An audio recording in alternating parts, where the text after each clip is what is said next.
আসসালামু আলাইকুম সুপ্রিয় ফ্রেন্ড ফলোয়ার, আশা করি সবাই ভালো আছেন। আমিও ভালো আছি আলহামদুলিল্লাহ। তো এই পর্যায়ে একটা নোকিয়া মোবাইল নিয়ে আসছি। যেহেতু এই ধরনের কাজগুলো কেন নিয়ে আসি, দেখেন আপনি অনেক বড় একটা দক্ষ ইঞ্জিনিয়ার হতে চান, কিংবা আপনি এই মুহূর্তেই অনেক বড় একজন ইঞ্জিনিয়ার, ঠিক আছে? তবে আপনি যত বড় ইঞ্জিনিয়ার হন না কেন, আপনাকে প্রথমে আপনার আইসি রিবোলিং এর কাজ যদি করতে হয়, এই ধরনের কাজ থেকে আপনি যদি পপুলার হতে হন, কিংবা আপনার হাত যদি ক্লিয়ার করতে চান, তাহলে কিন্তু আপনাকে এই ধরনের কাজগুলো আগে করতে হবে। আর আপনি এই ধরনের কাজ যদি না করেন, হুট করে আপনি আপনার অ্যান্ড্রয়েড হাই লেভেলের মোবাইলগুলো ধরে কিন্তু আপনি সাকসেস দ্রুত হতে পারবেন না। তার জন্য বলবো অবশ্যই আপনারা এই ধরনের বাটন ফোনের যে কাজগুলো আছে, যে ডেট মোবাইলগুলো আপনাদের কাছে যায়, সেই মোবাইল দিয়ে আপনারা চেষ্টা করবেন সব সময় যাতে আপনার হাতটা ক্লিয়ার করার জন্য, রিবোলিং এর কাজটা আপনার একুরেট করার জন্য। তো এই কাজগুলো আপনার যখন একুরেট হবে, তখন আপনি আস্তে আস্তে অ্যান্ড্রয়েড ফোনগুলো ধরে কিন্তু আপনি খুব সহজে আপনার যে সমস্যাগুলো, সেই সমস্যাগুলো কিন্তু আপনি ফাইন্ড আউট করতে পারবেন। এতে কোনো রকম কোনো ঝামেলাই হবে না আপনার। আর আপনি হুট করে যদি আপনি আপনার ভালো একটা অ্যান্ড্রয়েড ফোন ধরতে গেছেন, কাজ করতে গেছেন, দেখা গেছে সেই আইসিটা তোলার পর আপনার বল মিসিং করে ফেলেছেন, অনেকগুলো গার্ড তুলে ফেলেছেন, যদিও হয় আসলে আহামরি কোনো প্রবলেম না, কিন্তু অনেকটাই ঝামেলার সম্মুখীন হতে হয়। সেক্ষেত্রে আমি বলবো যে আপনারা প্রথমে যদি, যে সকল ভাই এখনো রিবোলিং এর কাজটা আপনার ধরেন না, এখনো কাজ করেন না, ভয় পাচ্ছেন কিভাবে করবেন কেমনে করবেন, তাদের জন্য আমার এই ভিডিওগুলা দেখেন। এই যে আমি একটা আইসি, এই যে আইসিটা নিচ্ছি, এটা কিন্তু একদমই শর্টকাট। এটার যে বোলিং এর যে দেখেন যে ডাইসের মধ্যে বসাইছে, এটা ডাইস গুলো কিন্তু অনেক ফাঁকা ফাঁকা। এই ধরনের আইসি গুলো রিবোলিং করা কিন্তু একদমই সহজ।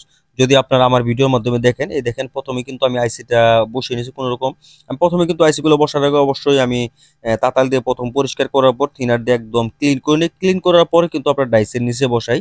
তো দেখেন এই যে প্রথমে কিন্তু বোলিং পেজ দিয়ে কিন্তু আমি একবার হিট দিয়ে নিয়েছি। হিট দেওয়ার পরে যখন আপনার আইসি গুলো একবার বল হয়েছে, ঠিক সেই মুহূর্তে কিন্তু মাথাগুলো অনেক ছোট বড় হয়। সেসব মাথাগুলো কাটার জন্য একটা ব্লেড আছে, ব্লেডের মাধ্যমে আপনারা কি করবেন, একবার কেটে নেবেন। কাটার পর যখন আপনার আইসি গুলোর মধ্যে আবার দ্বিতীয়বার হিট দিবেন, আপনার আইসির যে বলগুলো সম্পূর্ণ মাথা কিন্তু একবার ফ্ল্যাট হবে, সমান সমান হবে। সেই ক্ষেত্রে আপনি এই আইসি গুলো কিন্তু বসে এক চান্সে আপনার মোবাইলগুলো আপনি যে সমস্যাগুলো, সেই সমস্যা কিন্তু সেরে নিতে পারবেন।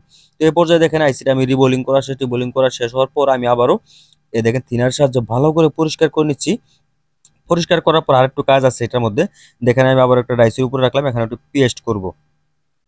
পেস্ট দিয়ে আমি আবারও হিট দিব। হিট দিলে কি হবে, আপনার এখানে যদি কোনো শর্টিং ইস্যু থাকে, কোনো রকম কোনো শর্ট থাকলে আপনার এই হিটের সাথে কিন্তু শর্টগুলো কিন্তু রিমুভ হয়ে যাবে অটোমেটিক। তো এমনিতে শর্ট নাই, তারপর আপনারা প্রত্যেকটা আইসি বোলিং করার পরে এভাবে একটা হালকা হিট দিয়ে নেবেন, যাতে আপনার এই আইসিগুলোর মধ্যে কোনো রকম কোনো শর্ট ইস্যু না থাকে।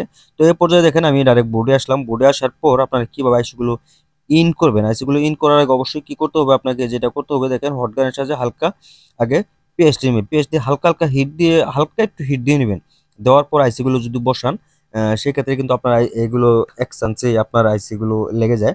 তো দেখেন এই যে আইসিটা আমি বসালাম। আইসিটা বসানোর পর অবশ্যই আপনাকে যেটা করতে হবে, দেখেন আপনি যখন হট গানে হিট দিবেন, এই যে আমার মতো দেখেন, এই দেখেন ঘুরিয়ে ঘুরিয়ে হিটগুলো দিবেন, যাতে প্রত্যেকটা সাইড থেকে আপনার হিটটা সমান হয়ে পড়ে। তাহলে কি বই দেখছেন, একটু আগে কিন্তু আইসিটা লাড়া মারছে। তো এই ধরনের লাড়া কিন্তু দিবেন না, যখন আপনি প্রত্যেক চারটা সাইড আপনি মানে ঘুরিয়ে ঘুরিয়ে হিটগুলো দিবেন। তো দেখেন শর্টকাটে কিন্তু আমি আইসিটা বসিয়ে দিচ্ছি। বসানোর পর এখন যদি আপনাদেরকে মোবাইলটা চালু করে দেখাই, এই মোবাইলটা যে কারণে আসলে মোবাইলটা খুলছিলাম, এই মোবাইলটা আসলে ডেড ছিল, একদম ফুল ডেড কন্ডিশন। তো এই মোবাইলটা দেখবো আমি চালু হয় কিনা। তো এই পর্যায়ে মোবাইলটা খুলে নিচ্ছি। খোলার পর দেখেন এই যে মোবাইলটা কিন্তু অলরেডি চালু হয়ে গেছে। আশা করি এই ভিডিওটা আপনাদের ভালো লাগবে। একদমই যদি নতুন হয়ে থাকেন আমার পেজ, অবশ্যই কিন্তু আমার ভিডিওগুলোর মধ্যে লাইক কমেন্ট করতে একদমই ভুলবেন না। পরবর্তী ইন্টারেস্টিং ভিডিও পাওয়ার জন্য অবশ্যই কিন্তু ফলো দিয়ে পাশে থাকবেন। আসসালামু আলাইকুম, ভালো থাকবেন।